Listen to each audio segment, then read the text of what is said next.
Hi there, I'm Don. And hi, I'm Cindy. Welcome to Pearls of Liberty for February 1st, 2014. New month. And will we have a new financial system this month? Some people are suggesting that we might. And certainly one reason is from Washington's blog, top German regulator, precious metal and currency manipulation are worse than LIBOR. We see a lot of signs that things are changing, and it is not necessary. The cabal will never give up easily or at all. They're fighting tooth and nail to the very last. There does appear to be a new system going in. It does appear that the system will be um, more ethical than the past systems. However, there's also downsides to that. That in other words, it's the full transparency means that anonymity will not be as possible as it was before. There's likely that there will be things like biometrics that will be attached to being able to access digital money.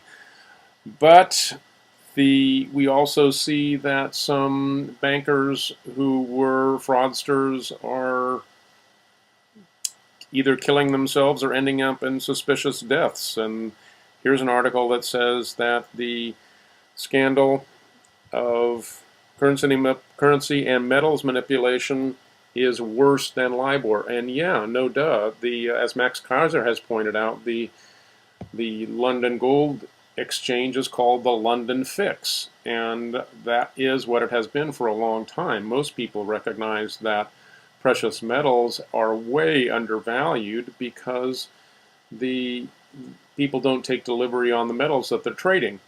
And that is beginning to change, and it is looking like that there will be some real hard currency backing, but right now there is a lot of currency fraud as well as precious metals fraud. So everything is in the process of getting sorted out, and there is a lot of stuff flying around, dust in the air, and we'll see what settles out, but we're hoping for a better future, and we actually believe that there is something along the lines of a wealth transfer, kind of a blessing as there was deliverance from Egypt in the Old Testament for the people of God. So we're believing that God will empower his people into the future so that we can begin to take some ground from the enemy in greater measure than we have in the past.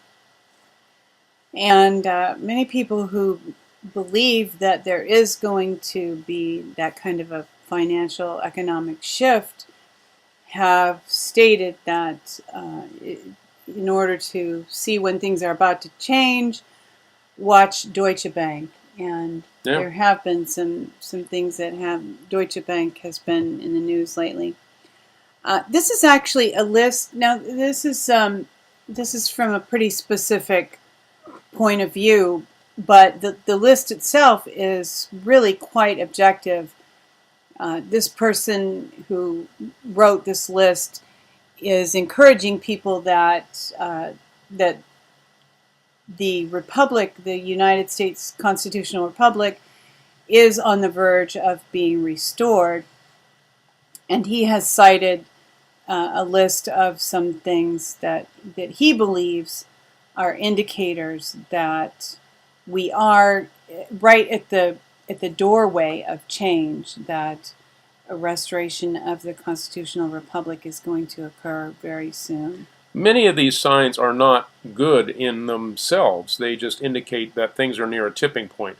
When you have the number of Americans on food stamps going from 32 million to 47 million within a few years, then that is not a good thing. But it also is not sustainable, so we know that change is coming. And there are 32 points here. So a lot of these are indicators that that things are not going well for Americans. And until people wake up, we are kind of stuck where we are. we need a certain number of people who are aware of what's going on. And the more people are directly impacted by some of the negative things that are happening in our country, the more likely that they will wake up, because sadly, for many of us, it does require some unfortunate occurrence in our lives to cause us to take a look around and see what's really happening. Yeah, but people are sharing what they see, and I think, I suspect that my experience in watching the State of the Union message while I was watching Ron Paul's and others' tweets about it is kind of growing, in that it was so obvious that all of Congress and Obama, it was just a den of thieves that were congratulating each other on how well their plunder of the American people is going. It was so filled with ego and sham patriotism that the veil is very, very thin now, and I'm surprised at people who aren't able to see through it. You have major commentators that are seeing through the fraud of both the left and the right, Obama and the typical neocon and rhino Republicans that are the current power structure. It looks like it's about to fall, is what I'm saying. And of course, tomorrow is the Super Bowl, and we are electing not to watch this year, partly because of the potential for an occult ceremony at halftime, and mostly because of this. Yeah, it's not only the advertisements. In the past we've boycotted the halftime show, but we're going to boycott the whole thing this year because it's become obvious that the NFL itself is a propaganda arm of the New World Order, and it's the bread and circus. They just use it to enslave the people into mindless gladiatorial events. And sure, it might be a good football game, but it's not worth the hoopla of being sucked into this vortex of statism. Just all of the pat downs and everything that's happening for TSA, and making it look like they're keeping us safe. It's all such a sham. And interestingly enough, in talking about the Super Bowl, one thing that Alex Jones mentioned on InfoWars is that they are not permitting tailgating.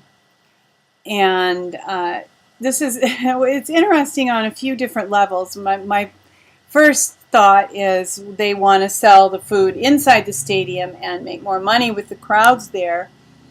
But of course, one thing that Alex mentioned was the fact that the cabal wants these entertainments. They want to be able to plan every single aspect of them. They don't want people out independently having fun. They want all the fun to be whatever fun they plan. Yeah, it basically is saying a big no to independent networking that happens whenever people get together in a social environment. When you're out in a parking lot and can drop down your tailgate and talk to your neighbors and walk around, that's a very different environment from when you're lined up in rows and seats and you can't move and you have to look at what's being presented to you. So it's all about control. Maybe somebody can start having just tailgate parties without the game. How would that be? I was thinking when we were talking to our family member that was going to go to a Super Bowl party but not watch the game. Well, why not have non-Super Bowl parties where you go to a party on the day of the Super Bowl, but there purposely is not any football TV? That could be fun.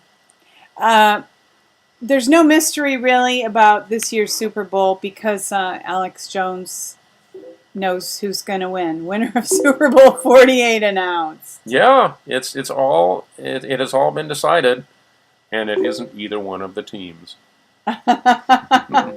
So Well, who is the big winner? it's the police state Oh, the police state. Yeah. and the brainwashing, the propaganda machine. Yeah, and of course the advertisers. So yeah, I did see an article this morning about. Actually, it was a Mark Dice tweet, and I believe that he had made a video of how you will be brainwashed by the Super Bowl ads. At least that's what they have planned for all of the Americans who watch. So just something to be aware of there. If you know you're going to be brainwashed, will you be brainwashed anyway? It depends on the flicker rate of your TV, I'd say. Okay, but also on your level of awareness too, right? Sure. Yeah. Yeah. Because we both know how you can watch movies that are planned to deceive, and you actually learn more about the enslavement system. Yeah, absolutely. But I think, the commercials that you're maybe not actively watching, you're more passively watching. Yeah. And there's the whole idea of just being passive while you watch TV, and I believe that that's one of the ways they draw people into the a passive participation in the occult rituals of the kind that were staged at the Grammys this year and at Super Bowl the last couple of years at halftime. If you're not actively using your mind, then you are in a state wherein you can be brainwashed. Right, absolutely. So with that, we hope that you have something really fun planned for tomorrow and hope that you're having a great weekend. Wish you happy Chinese New Year, the year of the green horse. And thanks for tuning in for this week's Pearls of Liberty. As always, we remind you to see the world the way that it really is. Then see yourself in it. Walk your walk. You are the one you've been waiting for.